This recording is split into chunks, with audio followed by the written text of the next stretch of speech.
Hello, everyone, and good morning. Welcome to another edition of WST Sunday Live. My name is Connor Hrabchak. Today, I'm joined by Lyss, Houde, Jacob Stoller, unable to make it, but we have got a packed show today. If you were tuned in Friday after the Bryan Little interview, I previewed today's episode, but we're going to talk about the Jets' 8-3 win over the Sharks.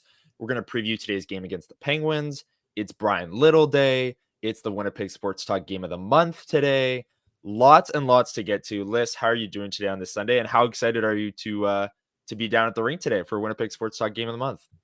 I'm doing well. Listen, this is our maybe fifth, sixth of these WST Sunday live shows. This is my first one actually having to be awake at 9 o'clock in the morning because last week was at 11, and before that I was in the Eastern time zone. So, not gonna lie, this is early for me on a Sunday, but I am so dialed to be here. It's like I'm gonna wait for hours.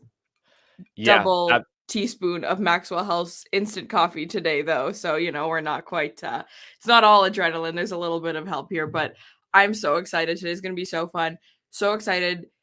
Everyone who's here in the chat, first of all, thank you so much for being here. You're probably more morning people than I am. So, appreciate it.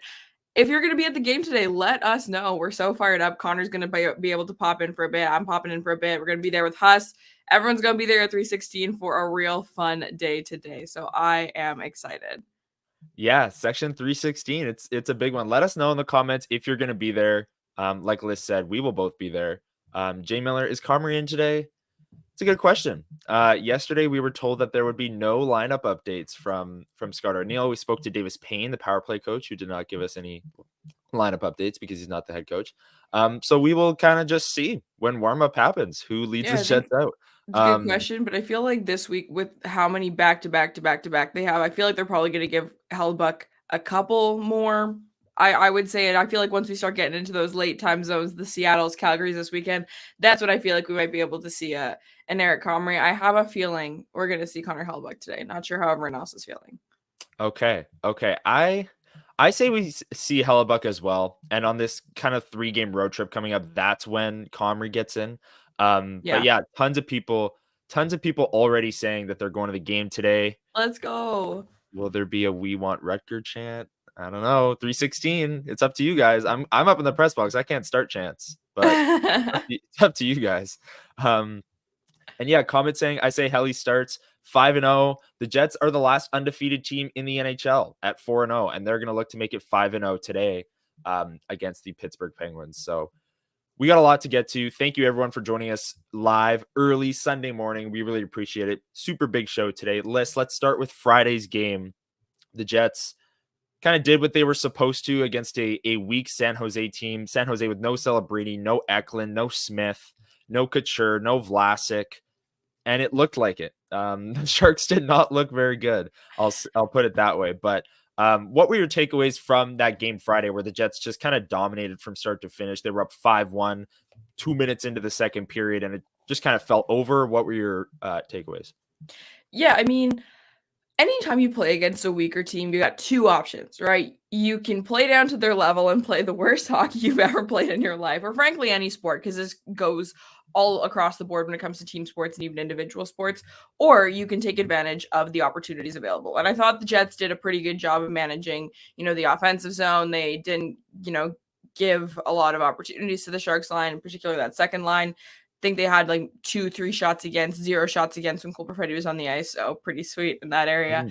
But the one thing that was really, really important to me in this game is that this San Jose Sharks team, while they are a little bit weaker in a lot of different areas, they're also really undisciplined. And the Winnipeg Jets got a lot of power play opportunities and they made that work. That was a huge pain point with this team last year. A lot of people got really frustrated with that because when you get those opportunities, you're supposed to capitalize. And that's how good teams win, is when someone else makes the mistakes, you make them pay for it. The Winnipeg Jets didn't make people pay for that a ton last year. So that was a huge, huge bright spot for me in Friday's game, was seizing those opportunities and really making them count. Yeah, I have to agree. And that I'm not going to call them the second line. I'm going to call it the Nemestikov line, but they didn't give up a shot. That's a better way going forward, because anyone who's like, oh yeah, I'm just going to call the Lowry line the second line, I'm just going to get confused. Please don't. I'm just going to call it by whoever's the center is at any given moment. That's what line they are. But yeah, Nemestikov, that line outshot attempted the Sharks 11-0 at 5-on-5. when Cole Perfetti was on the ice, in all situations, obviously, because the Jets had 4 power play goals, and we can talk about that in a second, but they scored 7 goals and gave up 0 when Cole Perfetti was on the ice. Like, that's ridiculous. The second unit scored twice. They got a few 5-on-5 goals, which was good to see. And that was really my main takeaway from this game is like, yeah, this is what was supposed to happen. And yeah, maybe there was a bit of a lull once they went up 5-0. They were just kind of going through the motions. It is what it is. But they got on the Sharks early, who played the night before in Chicago, which is a very difficult back-to-back compared to like a Minnesota, which is much closer in terms of at least flying hours. But yeah, that's a tough back-to-back for a team, especially when you're missing 3 of your most exciting young players in Celebrini, Smith, and Eklund. They were just kind of dead in the water, to use maybe a Sharks pun there. But that was just like what after that 2 minutes in the second period, there was really nothing else to watch for. It's like, okay, the Jets have won. They've taken care of business against a really bad team. Let's move on to Sunday. And that's kind of the vibe I I got. had something to watch for, though, that I started noticing early in that game, and I couldn't really watch for it after that, really, because we didn't see a lot of the Nemestikov line in the defensive zone. But there were a couple times in the first period where I really want to watch this tonight. And if anyone else is watching this afternoon, either you're in person watching from home, there were a couple moments where Cole Perfetti was taking over some of the center duties. I don't know if that was an accident. I don't know if it was just, pinching in because someone was out of position, whatnot. But we know that Cole Perfetti, there's an idea that he still has maybe some potential to be a center. We know that that's a conversation point around what he could be for this Jets lineup. There were a couple moments where Vlad Nemestikov was playing the winger role in the defensive zone. We didn't see a lot of them in the defensive zone, so I couldn't really confirm or deny that theory very well. So that's what I'm going to be watching for today, that I was watching for in that game. But stupid Cole Perfetti, every time he was on the ice, he had to take the puck into the offensive zone, so I couldn't really see what was going on. But, we used to pray for times like this. But that was something that I found really interesting in that game.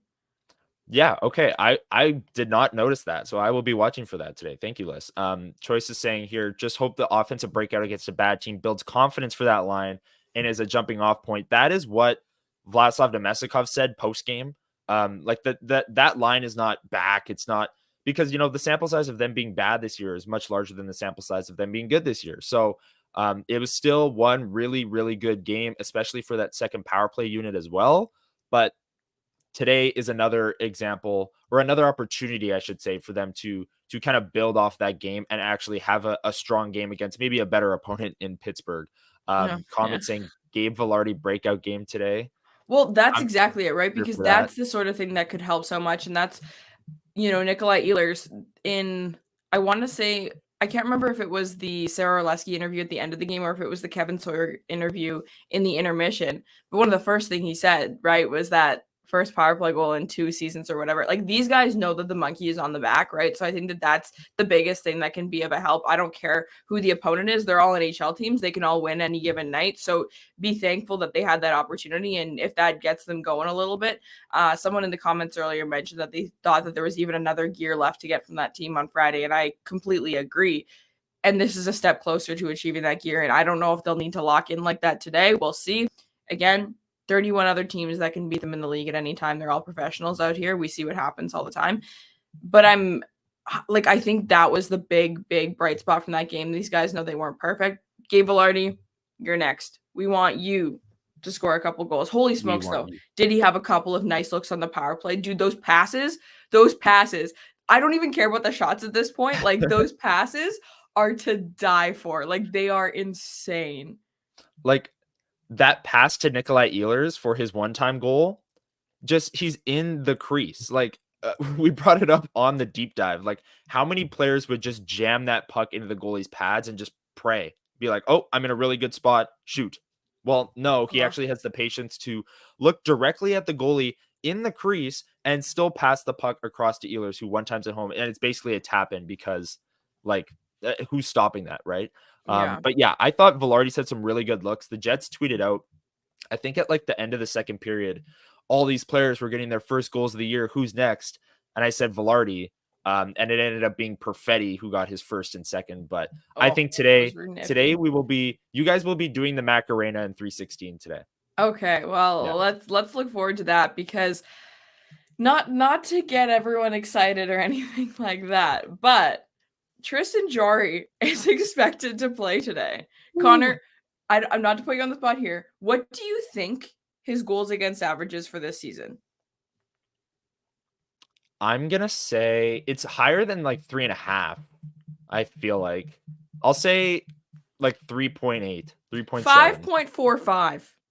He's only played 2 games, so I get it. Like but that's a ridiculous number. That's a ridiculous number. And I follow some Penguins fans on Twitter and stuff, and every time, there have been twice that Tristan Jarry has started a game this season, but they actually are like, I'm trying to come up with a comparison from Jets fans when you see that.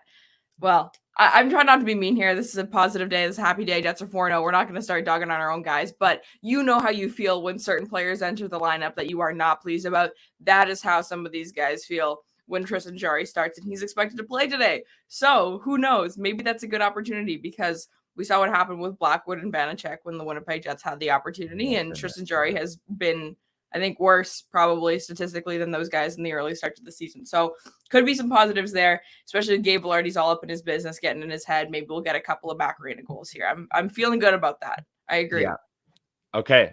We're predicting a Gabe Vilardi goal today. As the Jets are taking on the Penguins. Good Brian, prediction. yeah, good prediction. Here's the second part of the prediction: 5-on-5 or power play.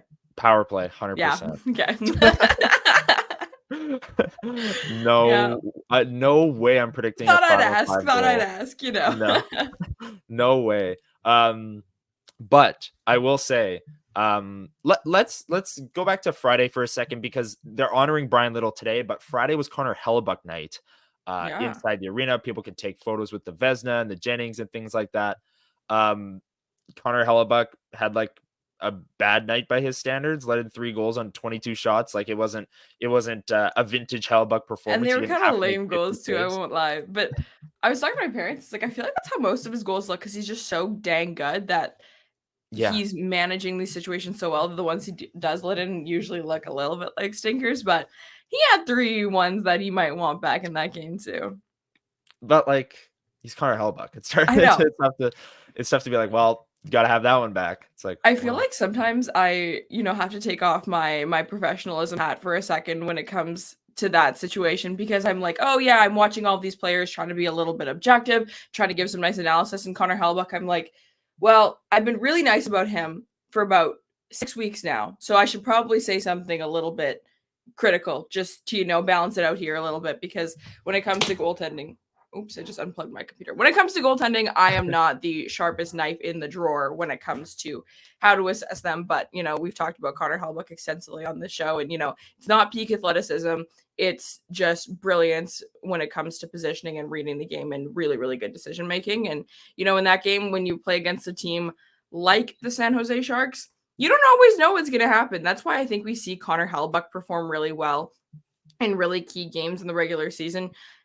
He reads the game so well, he understands the game so well that when there's really good structure and teams are executing on their set plays, he's able to read them really well. San Jose Sharks, there were a couple moments where, you saw guys running into each other. We saw it for the Jets too. There were a couple of those moments. It's early in the season. Right. We see a lot of that, but I think that's probably part of the reason that he was able to let in a couple of those stinkers. He, was not expecting those, but hey, you gotta be expecting those sometimes. Exactly. And I go back to the one goal that he let in the Minnesota Wild game. They won 2-1 in overtime, but the one goal was like a point shot from Jacob Middleton, wrist shot that like was kind of unscreened, and it was just like, what? That's the goal that Connor Hellebuyck lets in. But again, he's got like a .952 save percentage, or something like that through the first four games here. So can't really complain. And then I want to ask you this, and I'm putting you on the spot because we didn't discuss that we were going to discuss this on the show. I just did it to you with Tristan Jarry's goals against average, so fair enough. Deal. Okay, deal. Is Connor Hellebuyck a Hall of Famer? Are we watching a Hall of Famer in his prime right now? Here's the thing. I say yes, but I think it's volatile enough right now that if he wins a cup at any point in the rest of his career, easy, no questions asked Hall of Famer. If he doesn't, I could still see it maybe be a coin toss, but no, like I think it's a yes. I think he's the best American-born goaltender to ever play the game. He's incredible. I think we are watching a Hall of Famer right now. Okay. Yeah. I think Another Vezina also locks him in. I'd say True. Three like Vezinas, I feel like should, yeah, yeah. 3-time Vezina winner. Three of any Also, major award like that, I think you think about if any player were to win the Norris 3 times, easy, even without a Stanley Cup. So 100% he should be. yeah, everyone's agreeing. 37 Hall of Fame easy. He's on the bubble. Jay Miller says needs a chip. I'd say another Vezina, or maybe even like 3 or 4 more top 3 finishes in the Vezina. You know, like he already had 4 nominations, I think, with 2 wins. So but getting also, I just think, you know, I'm not trying to be a homer too much or anything, but this year's Vezina, in my opinion, should count for a little bit more. Like, no one was even considered for the Vezina. They had 3 nominees because you need to have 3 nominees. Connor Hellebuyck, he only didn't receive 1 first place vote, I'm pretty sure. Yeah, he was one vote shy of being unanimous. Yep. Right, which I am not an NHL awards guru by any means, but I don't think that that's a very common occurrence. Like, we've seen some of these. JT Miller got a Selke vote last year. Like, we know that the voting is all over the map sometimes. Right. For sure. Yeah. I just thought I'd ask, because that was something that Huss asked on Friday as well. Was it the why not question of the day? It was the why not question of the day. All right. Not AutoCorp away from Waverly and McGillivray. A little plug there. They don't sponsor this show, but yeah, I was gonna say so up the billables on that one. Just kidding. If they're listening, okay. But yes, that was a really nice ovation that he got in the arena as well. I posted a video of it, but my neighbor was in that video. It was funny. They showed him a bit of a tribute. It was a bit of a tribute, and then they panned to him and he just kind of waved, and it was like nothing special, but the crowd went nuts for like a good like minute.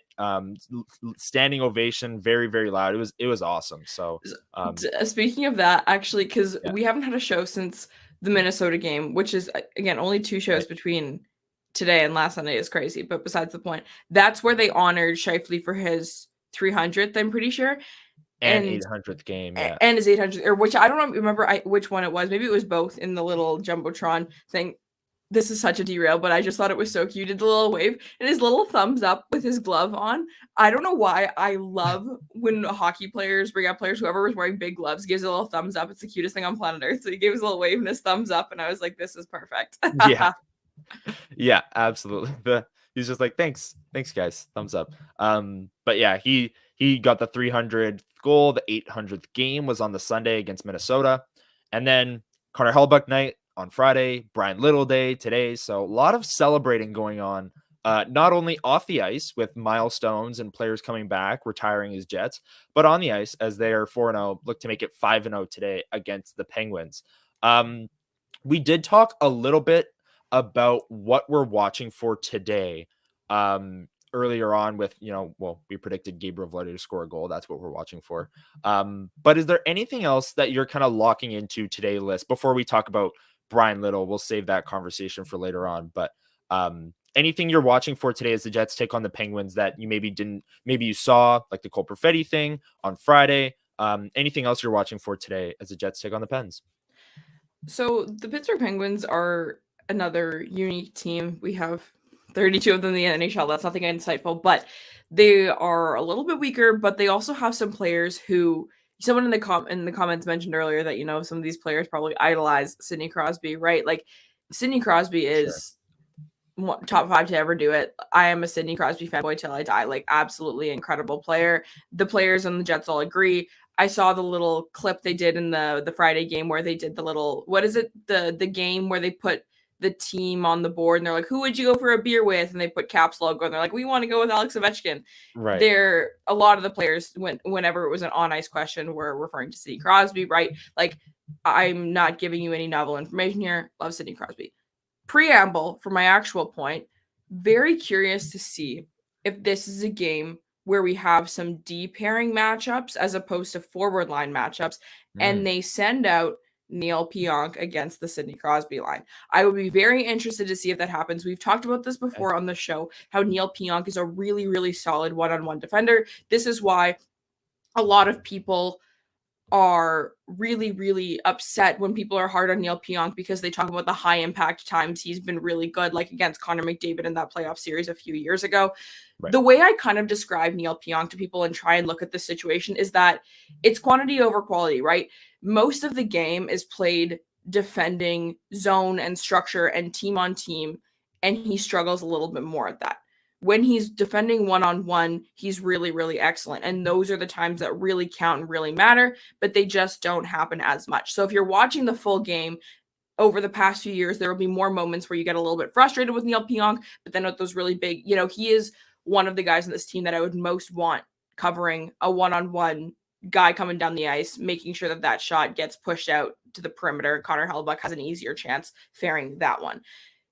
I would be really interested to see if they match him up with Sidney Crosby today. I think Sidney Crosby has lost a step in the sense that he's just old. There's not, like, he's still an incredible hockey player. He's really good, simply not as fast as he was 10 years ago. And I don't think he would disagree with me if I said that to his face.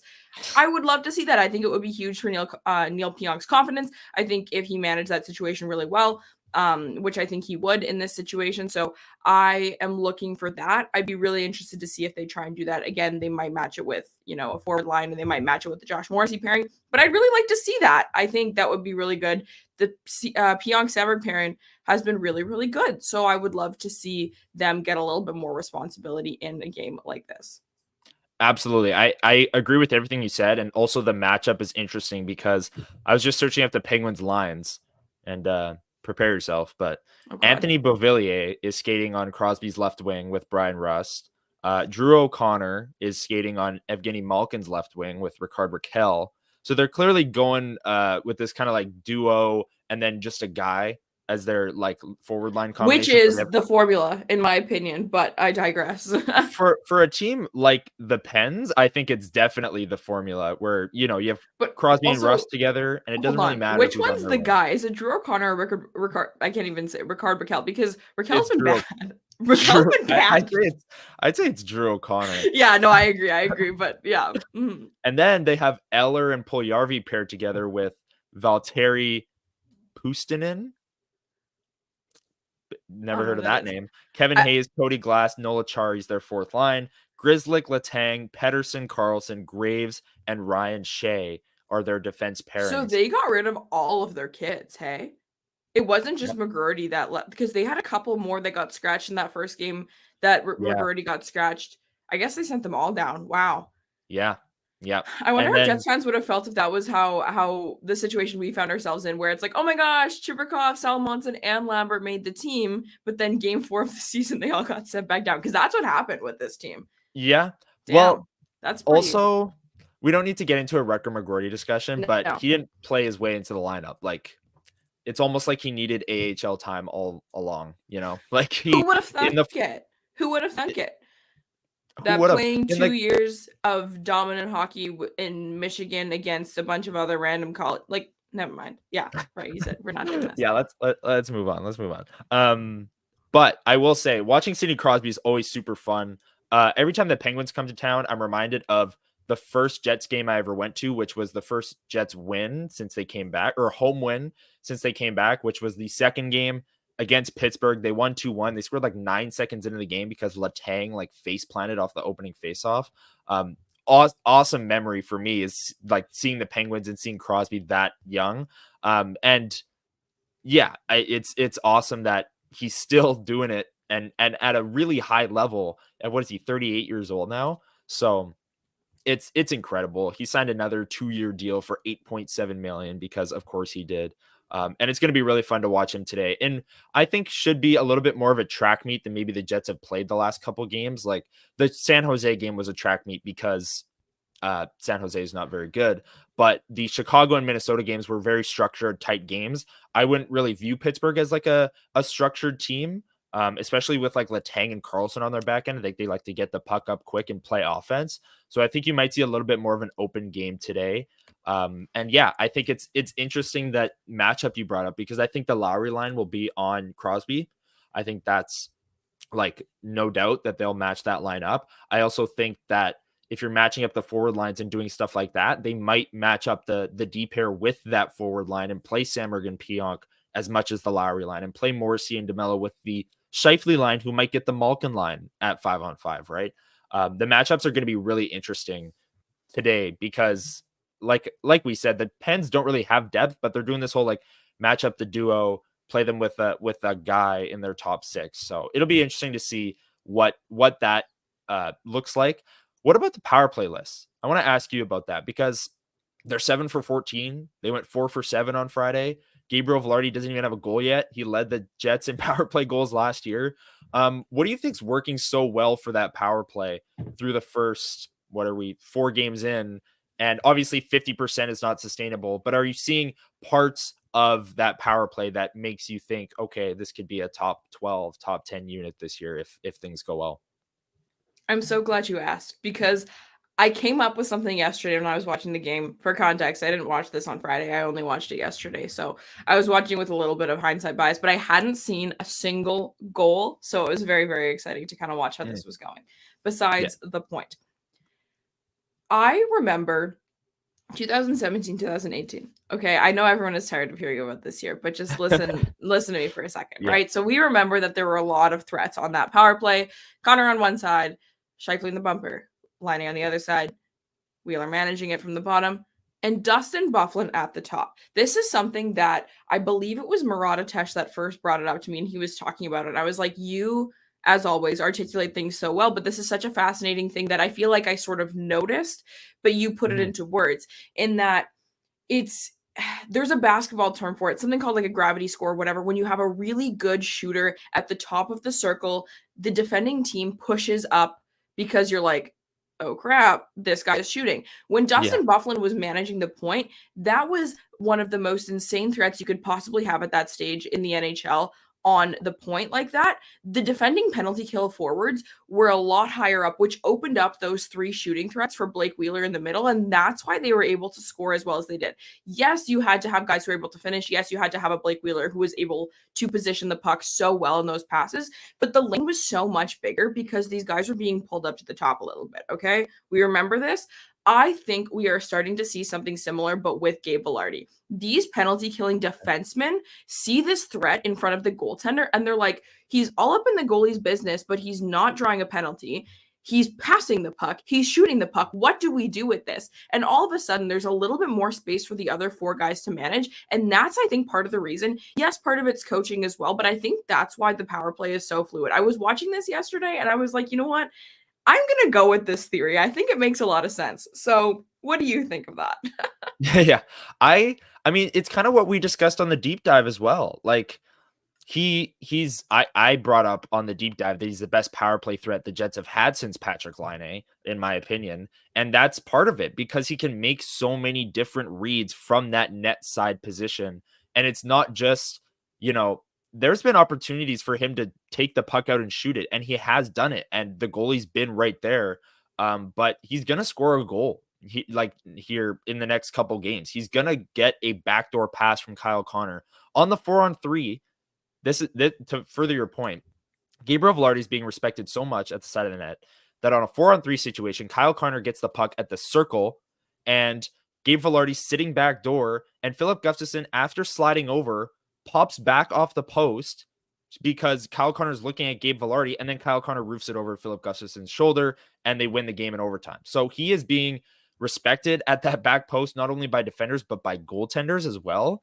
And then when you see him make that pass to Nikolai Ehlers, like, we know he can step out, go between the legs at that net side and make a play on the goalie. But when you see him step out, be in the crease, slide the puck over to Nikolai Ehlers, and it's basically a tap in. I mean, that's just special stuff on the power play. Rat River Rebel So that does bring up a great point here, though. I would love to hear your opinions on Velarde's 5-on-5 play. I haven't seen anything that impressive. He's been dynamite on the power play. I agree, but that line in general as well, like, they got, funny enough, outchanced pretty badly in the Sharks game at 5-on-5. They did. But anything? Liz? My one quick moment of defense of that, they didn't play a lot of 5-on-5 time on Friday because they were setting them out. There was, I think, only one that I can recall, maybe 2 power plays where they didn't start that unit. they have, you know, 2 strong units. They're not playing the full 2 minutes or anything like that. But no, that line is still bad at 5-on-5, and I stand by that. I think a lot of people stand by that. I think they stand by it as well. That was one thing that I think is really refreshing about the Nikolai Ehlers interviews that we listened to, Adam Lowry after the Sunday game. Like, these guys know that even though they're the last undefeated team in the NHL, they are not playing their best hockey. They totally get that. They understand that every conversation is nuanced, right? You can take certain things, you can leave certain things. The positive growth in the power play is huge. I think that that's such an important part for this team to look at as a bright spot. And I've said it a million times, and I will continue to say that. But yeah, that line really needs to improve at 5-on-5. Gabe Vilardi is such a fascinating player to me. Like, watching him, there were a couple moments in Friday's game where, you know, Connor and I have talked about all of this really extensively in our deep dive. Personally, I actually think it's one of our best ones. I really, really liked that video. We talked about so many different aspects of that player's game. He is so good on the boards. I was watching him manage that, right? But there were a couple of times just pizzas away that line was given. They were just not, they don't, I struggle with them so much. They have so much talent. Gabe Vilardi is so good down low, but he is not a breakout player. This guy, if you had to rank the Winnipeg Jets skating roster by max speed, quickness and actual straight line speed, this player is not fast. This player is not fast, and that is a kind way to put it, but he has so many other redeeming factors that, personally, I think this is a sort of situation where him and Kyle Connor both, these are more special teams guys, in my opinion. Vilardi, more of a power play guy. I love Kyle Connor in the penalty kill. I think it's super fun. I would be fine with that line getting a lot less of 5-on-5 matchups and really, really running them on the power play. You know, we saw that in 2017, 2018, where you know, the line A, Stastny, whatever line, like that line, they were the second unit that had Ehlers and Stastny on it, but like they were putting out that Patrick Laine, like they knew that was a guy who wanted ozone starts. That's a guy who wanted power play time. That's how I look at Gabe Vilardi and Kyle Connor at this point, especially because the Lowry line has taken so many of those tough matchups and can take so many of those tough matchups. We've seen it for years. There is no question in my mind that you can put the Adam Lowry line out against the best in the NHL and they will fare just fine, you know, night in, night out. And if not just fine, at least better than the other alternatives on this Jets team. This fourth line, we haven't even touched on them today, and I guess we can if we want to, is really, really brewing. I think they've been really fantastic. I really like all three of those guys together, and they're all playing like they have something to prove, which has been really awesome.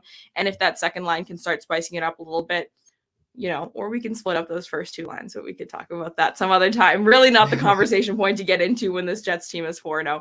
Right. This is a longer rant than you wanted me to go on, but I completely agree with the point that was brought up that inspired this conversation. That line has not been anything special at 5-on-5. In fact, I would still at this point go so far as to say they have been bad.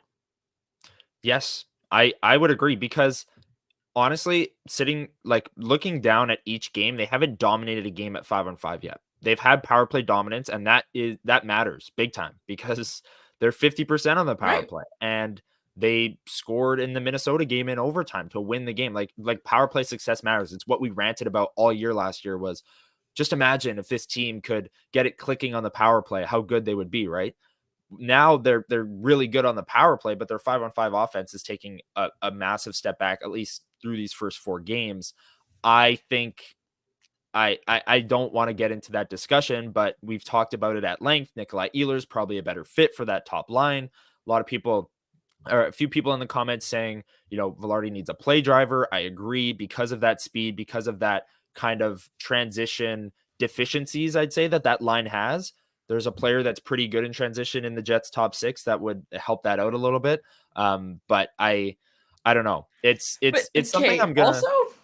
Here's the thing, though. So you say that, and I agree with you. However, it was so funny in Ehlers' first intermission interview. They asked him, they were like, what's finally working for you? He's like, we're skating. We're skating. That was the big thing. Because Ehlers is playing. Vlad is a very good skater. I don't want to dunk on Vlad whatsoever. Cole Perfetti's a little bit slower, but I think this week off really helped him. I think he looked a lot better. And I'm not just saying that because he had 4 points. But I know they've been good together in what we've seen from them, you know, and by them, I mean Ehlers and Vilardi. But if Ehlers is finally dialed because he has guys who's skating with him, I don't want him going anywhere near Gabe Valenti. Fair. Good point. So I don't know. You give and take. But again, Cole Perfetti's not the fastest guy either. So they'll always be able to make it work. But I think when Ehlers is playing with line mates who can keep up with him, that's when we see the best version of himself. So there's negatives and positives in all these sorts of things. And that's always, whenever I think about specific, very individual hockey arguments, I'm always like, man, this is actually such a nuanced take. There's so much on both sides that it's really not that clear cut. It's really not that polarized, which doesn't make for good content, but it's kind of just the reality of things. But they're all good, pieces of food for thought to kind of keep in mind. Yeah, and I think that's where we're at with the line combinations right now, because you brought it up as well. The Jets are 4-0, and I know some people maybe would, expect the coaching staff to look at how they've won these games and how they're playing at 5-on-5 and think that they should make a change even though they're winning. But I'll tell you right now, when coaches have a lineup that's rolling and is 4-0, no matter how, well, I wouldn't say no matter how they got there. If Connor Hellebuyck had 50 saves 4 games in a row, yeah, they'll probably switch something up. But they're not getting completely outplayed in these games. They're actually outplaying teams like the Minnesota game. I thought they outplayed the Wild. The Sharks game, they definitely outplayed them. So I think they're playing fine. It's just something to watch. I'm for not going calling forward. for a switch like right now. I agree. I totally agree. And when they start playing some tougher competition and they start losing and maybe they get shelled a little bit, maybe that's when we can have that conversation about switching it. But for now, I think it's fine. And it's just something to watch going forward because we have a large sample size of that line kind of struggling at 5-on-5. So we'll see if it carries through into this season and into today. Jet Centric saying Velarde Hattie today. Heard it here first. No screenshots, please. Well, if Velarde scores today, privacy, please. I will be clipping it, our prediction earlier, and posting it because it's happening. It's happening. Get your Macarena moves ready, WST people. 316. Get practicing because it's happening today. And also learn the hot to go dance, guys. This has been a point of contention for me. I watched on Jets games. The home opener, they played it. There were like 8 people doing the dance. Like, guys, this is the Gen Z girls YMCA. Come on, get with it. Gen Z YMCA. Yeah. Well, if one of the Jets chose that as their goal song, it would have been sick. Just like the Macarena. Yeah, exactly. Would have been great. Is there anything else you're watching for in today's game, Lyss? Obviously, Jet Centric brought up earlier, is today a Comrie game. I think that's, the only lineup thing I'm watching for. Like Logan Stanley, I don't think is going to play today, even though he's been skating in a regular jersey, and Hayden Fleury's been good, I thought, in that third pair. Comrie might play. No surprises up front. Like, I'm not expecting David Gustafsson to be in the lineup either for Rasmus Kapari because, like you said, that fourth line's been good. Is there anything else going into today's game that you're watching for? Yeah, I think all the points that we mentioned, just kind of continuity and looking for a little bit of consistency. 50% power play is not going to be 50% power play in game 82, but let's see if they can keep that up in this game today, because I'm certain there will be at least 1 or 2 chances. Neil Pionk and Dylan Samberg had another great game. Let's see if they can manage that, especially if they get a Malkin or Crosby lineup, because they're kind of the OG 1-2 McDavid Draisaitl punch down the middle there, right? So, well, not down the middle, but you know what I mean? 2 lines kind of just hammering it down, no break or anything like that. So seeing if they can manage it, seeing if that second line, the domestic line can, keep it up and maybe find a happy medium between how they started in the last game. Obviously, if they can play like Friday's game, I'm sure a lot of Jets fans will be happy. Not super sustainable, but hopefully they don't revert back to what we saw in the first 3 games of the season. Just looking for a little bit of consistency from some of the really, really bright spots that we saw on Friday. And also negative spot, not so bright. 5-on-5 from that top line, seeing if they can pick that up a little bit. So just looking for some more continued success from the things that make this team really good. For sure, I agree. And Kenny's water bottle saying what matters is you bank the points against weaker opponents. It's what good teams are supposed to do. Absolutely. I 100% agree. And the Jets, we're kind of viewed this year as a team that might take a step back and be more on the playoff bubble. So I don't know, that might end up being true. But right now, against these weaker teams that are, not going to be on the playoff bubble, maybe Pittsburgh will in the East. But I don't like their lineup and their goaltending. So these are teams that you should beat, and that's what the Jets are doing. Like the Wild, the Blackhawks, the Sharks, and I'll throw the Penguins in there as well. They're not as bad as the Sharks, but they're a team that probably won't make the playoffs this year. So a home game against a team that's not supposed to make the playoffs, got to bank these points when you can. And yeah, Phyllis saying she's in section 311 and will be dancing for sure if the Macarena is played. We'll get ready because it's happening. Derek Schmidt saying bad Pens goaltending will be something to watch for. I agree. Lyss brought up earlier, 545 goals against average for Tristan Jarry, who's getting the start today. So yeah, that's SK saying the Pens brought up what's his name? Alex Nedeljkovic. Yeah. Okay. And who I because Jarry has been actually brutal, like. sorry. Yeah. I like Alex Nedeljkovic. I didn't understand how he jumped So from so many teams. I thought he was pretty good, especially with how horrible NHL goaltending has been in the last little bit. Yeah. Pens goaltending is garbage. I have to agree. So that'll be something to watch for. Is how the Wild and the Jets goaltending plays out in this game, because it might be Comrie, it might be Hellebuyck. We're not really sure. Who's to say? Either way, they will be better than Tristan Jarry. Yes, I have to agree there. Okay, let's talk about Bryan Little. They're going to be honoring him before the game. He's signing a one-day contract, retiring as a Jet. He's also holding a media availability at 12:45 that I'm really looking forward to as well. Any Bryan Little moments list that really stick out for you over this past decade that he was a Jet? Obviously, you've brought up 2017-18 a few times. He was on that team. Scored some big goals in his time. Scored the first hat trick in Winnipeg Jets 2.0 history. What kind of sticks out for you when you think of Bryan Little, and maybe a moment over the last 10 years? Well, just something that I think was really special was, obviously, if you haven't watched the interview with Hustler, it was amazing. As always, Bryan Little was on the show earlier this week, which was fantastic.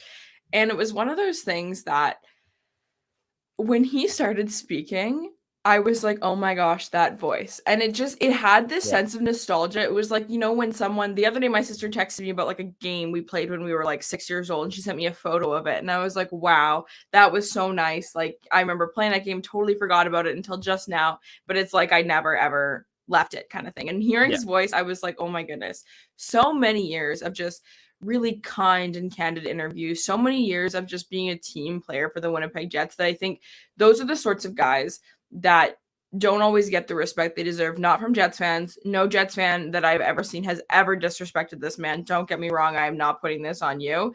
But someone like league-wide, not a lot of people think of Bryan Little. Not a lot of people know about Bryan Little, but it's something that just feels slightly possessive in a way that's like, this is for us, like this is someone who is so meaningful to this community and so meaningful to this team. And with the superstars that have played for several teams, their retirements are a big thing, and it's what team will they retire with, and these are all the amazing goals they score. But this is a guy who just embraced the move to Winnipeg, played in Atlanta, came here, stayed here, chose to leave here to help the team, not because he wanted to leave here, right? Like, this is someone who I just think is so special and meaningful to a lot of Jets fans. So that's not a super Alyssa answer, because it's not very on ice, it's not very tactical or anything like that, but just it really was the interview with Hustler that kind of reinforced me. I was like, oh my gosh, I will never ever forget this voice. I could hear it like in the grocery store, and I'd be like, oh my gosh, it's Bryan Little. And it's just, all of the meaningful special times that we've shared, kind of, through a TV screen or through an arena, through behind the plexiglass over the past 6, 7, 8 years that he was there, from 2011 till 2019 when he got traded. Very, very special time. So I'm so excited that he gets to come back and do this. Some of the comments he made about how, playing in Winnipeg, every time you come back, it's like you've never left. Those are the things that are so meaningful to hear from someone who loves our community as much as we do. Absolutely. I couldn't agree more. And I see people dropping comments down below. Let us know what your favorite Bryan Little moment is. And while you're down there, make sure you're hitting the like button, hitting the subscribe. We're almost at 12,000 subscribers here on the WST YouTube channel. Let's go. Make sure you're subscribed. That push to 12K. And hit the like on the stream if you are enjoying it. We really appreciate it. But yeah, lots of great moments down here.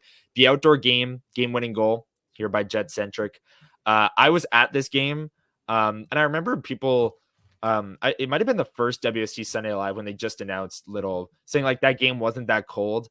I don't know, man. I couldn't feel my feet. I couldn't feel my feet at the end of it. We talked to Nikolai Ehlers yesterday, and the question was, what do you remember about that game? And he was saying how cold it was and how windy it was. And I'm sure Bryan Little, when we talk to him today, will say something similar, or he did say something similar in the interview with Huss as well, just how cold it was and the snow. These But guys, yeah, did you come practice in Santa Stash, Manitoba? Because come on, guys. Like, putting the exactly. little warmers in everybody's skates for just a 30-minute skate because it's like, Exactly. But that was probably my favorite Bryan Little moment, along with this one here, the goal he scored against the Ducks in the first home playoff game. He stole the puck right in the middle of the slot and wound up a slap shot and so good because it's blew such it a by. non-Bryan Little goal. That one was Right? so funny. Yeah. I love it. Yeah. Yeah, Great choice. wound up and blew a slap shot past Frederik Andersen, who was playing for the Ducks at the time. Just unbelievable. And yeah, this is a really great comment here from Patrick. Little is a player that makes you proud to be a Jets fan. That is, I Very have sweet. to agree there, because he's just such a class act, like Phyllis said. And on the ice, I mean, was the 1C, the original 1C with Ladd and Wheeler, was the 2C when Laine was here, and then they traded for Stastny, and he understood and went out as the 4C and still contributed. So he played many roles for the Jets and was good in all of them and was a class act all the way through. And yeah, Phyllis, it's absolutely the OT goal in Regina. That's my most vivid memory of Bryan. Yeah, that was awesome. That goal for sure. And that was the first game that they wore their heritage jerseys, which had become a fan favorite. They're wearing them today. They wore them Do you on think Friday. this was done on purpose? That today's part of this homestand is one of the heritage homestands? I think so. I think so too. I think so. Let's give them their credit. Let's give them credit, even if it's not. And Kenny's water bottle saying, Bryan Little's my first Jets 2.0 jersey, number 18 forever. Well, I have something as well. This is my first Jets 2.0 jersey, Bryan Little. There's like signatures on it. It's a youth so large. Special. It's a youth large. So it would not fit me now. I'm men's large now. But I think it was a lot of people's first jerseys, Bryan Little, back because he was the original one. So. Yeah, no, the Ladd Little. Well, yeah, I got it when I was like 13. I didn't have a Jets jersey for like years, and they came back, so it's not. Yeah. But I think the Ladd Little Wheelers were probably first to go right off the rack in 2011. Absolutely, and the Andre Pavliks, of course. As everyone knows, of course. Those were the jerseys that went quick.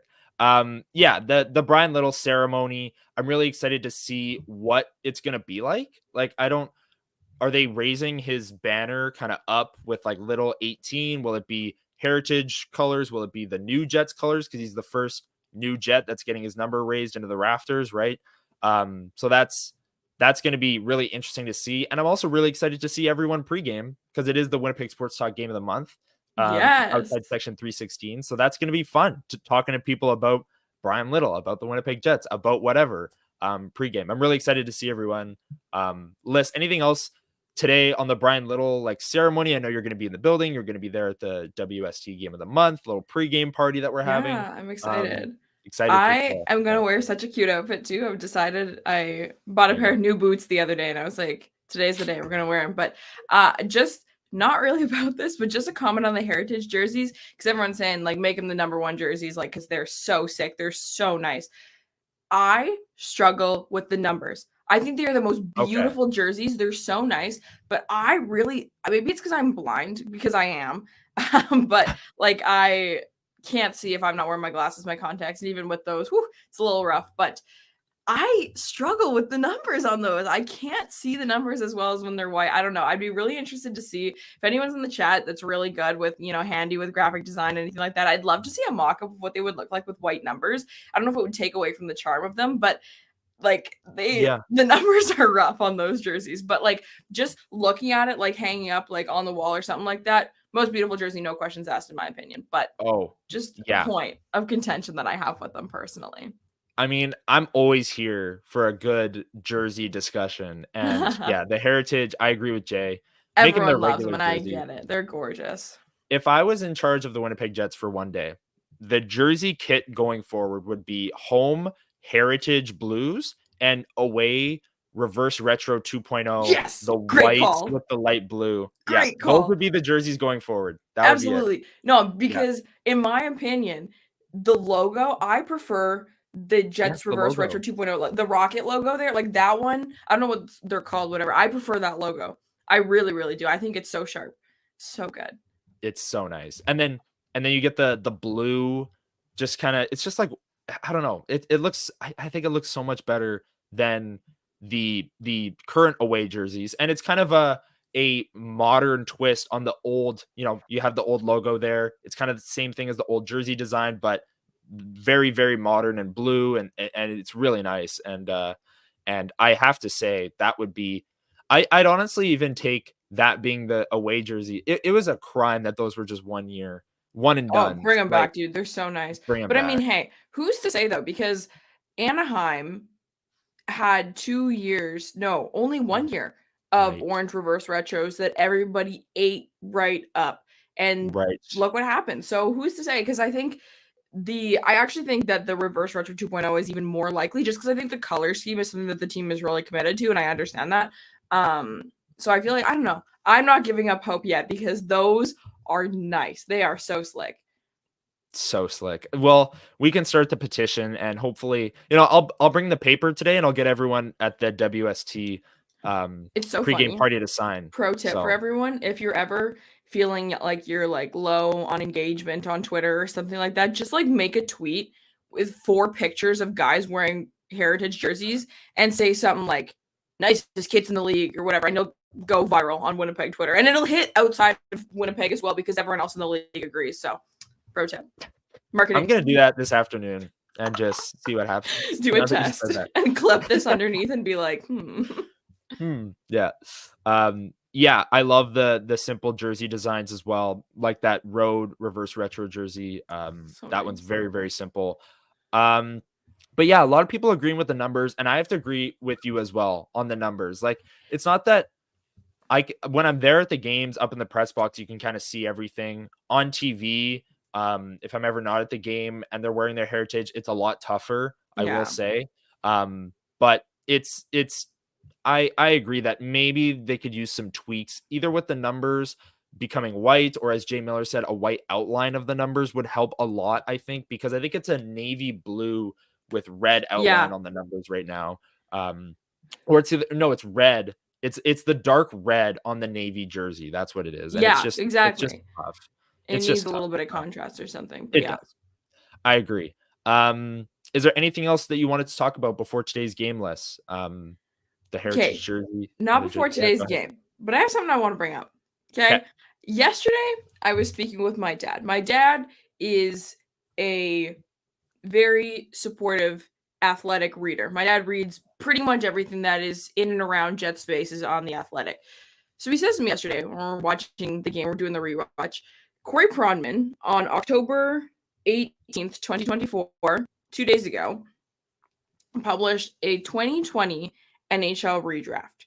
So if you'll recall, that was the Alexi Lafreniere first overall, Quentin Byfield, then Tim Stützle, Jake Sanderson, Jamie Drysdale, Lucas Redmond, whatever. That is the year that the Winnipeg Jets took Cole Perfetti at number 10. Right. This was a really strong draft. One of my party tricks is that I think I haven't done it in a few years, but I used to be able to name the whole first round, who went in all the 31 spots or whatever it was, 32 spots. I don't remember at that point. 31, because there was no Seattle. I don't know. Anyways. Yes. He did a redraft 2 days ago, Connor. Where do you think Cole Perfetti was taken? And I'm opening this up to everybody in the chat here. Where do you think Cole Perfetti was taken in Corey Pronman's 2020 NHL redraft?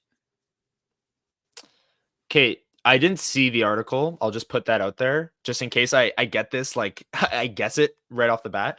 I'm going to assume he went lower because I know like Jarvis went behind him, and I can't name the whole first round, but I have a feeling there's a couple other players.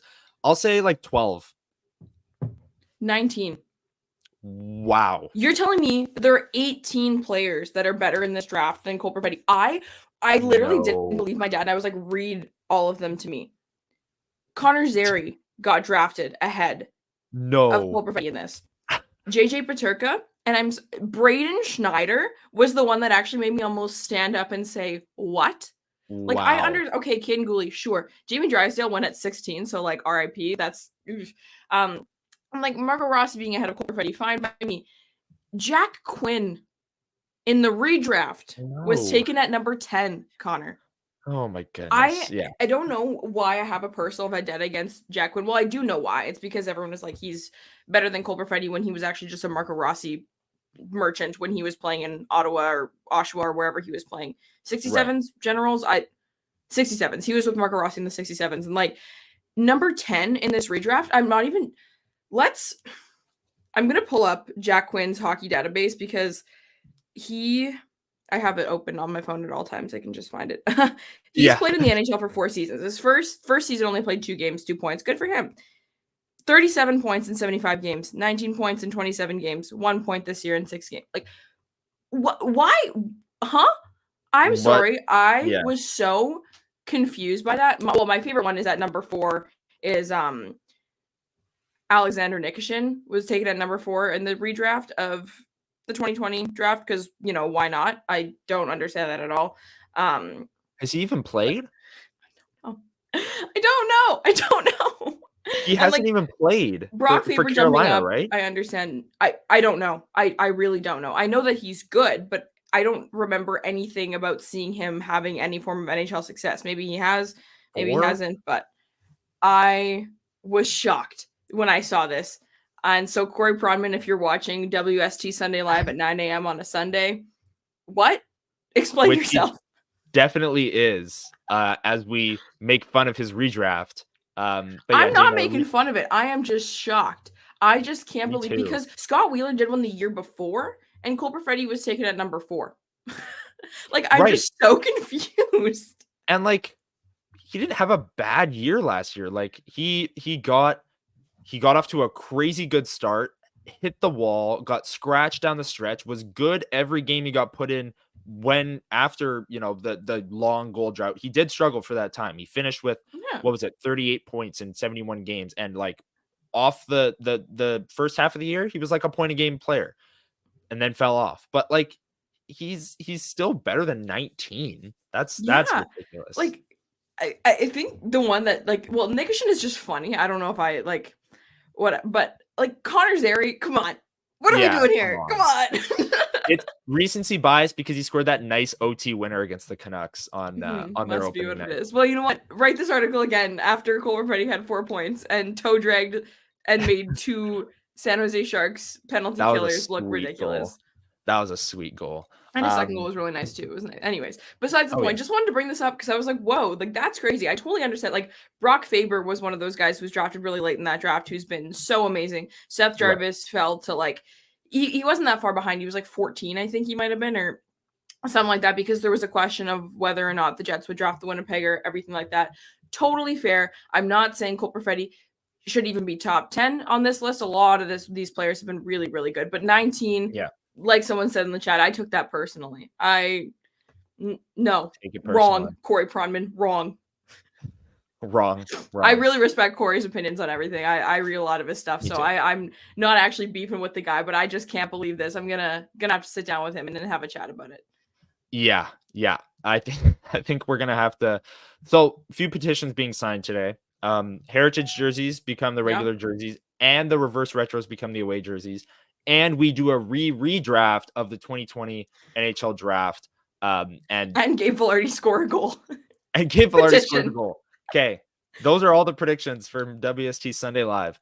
Everyone's got to be, practicing their Macarena by now. If not, you still have some time. You've got 4 hours till puck drop. Yeah, tutorial. There you go. Tutorial. Hip, shake it. Woo! Macarena. Perfect. Yeah. Last week or 2 weeks ago. No, last week was karaoke. This week is dance lessons. So there we go. Tune in next Sunday to see what next Sunday is. We don't know. We'll just see where the show kind of takes us. WST Sunday petition signing show. That's what it's becoming. Because there's a lot of things that need changing around here. No, I'm kidding. But anyways, next petition, I need a mug. This is getting ridiculous. This is getting ridiculous. Yeah. Okay, let's get out of here. Huge game today, and I'm super excited to see everyone at the game. Winnipeg Sports Talk Game of the Month, Hustler and Remus. Or I don't know if Remus is going to be Remus there. isn't coming, I don't think, but yes, we'll be Remus there. And if you guys are coming, if we haven't met you before, introduce yourself, say hello, my name is John, my name is Joe, whatever. But also tell us what your YouTube handle is, because we love to know who everybody is. So many anonymous faces in here that we love hearing your commentary. We love chatting with you guys. So yes, thank you everyone for being in here on the chat. I think this was our biggest show yet. And why not, right? Like the Bryan Little thing today, people are excited. I'm super excited. Thank you everyone for joining us. 9 a.m. Sunday. We're here every single Sunday. Next Sunday, hopefully Jacob's able to make it so we can, get his thoughts, keep him in check on whatever he's writing over there at sportsnet.ca. But yeah, super excited. What time can non-WSTers is just the regular 1 hour before. If you have the WST ticket, it's an hour and a half before you get that extra 30 minutes. But yeah, anyways, what game will I be watching today? Not the Chiefs Niners, if that's what you're getting at, T-Will. I don't even know that the 49ers played today. So anyways, let's, after last Sunday's rant, Jacob needed a week off. The chat was on fire today. I have to say, I brought up a lot of comments because you guys were great. I'll see you all at the game. Enjoyed the 4 hours you have till puck drop, and I will see you all pre-game with Lyss and I and Hustler at the Winnipeg Sports Talk Game of the Month. Have a great day, everyone. Thanks for tuning in. We'll see you next Sunday.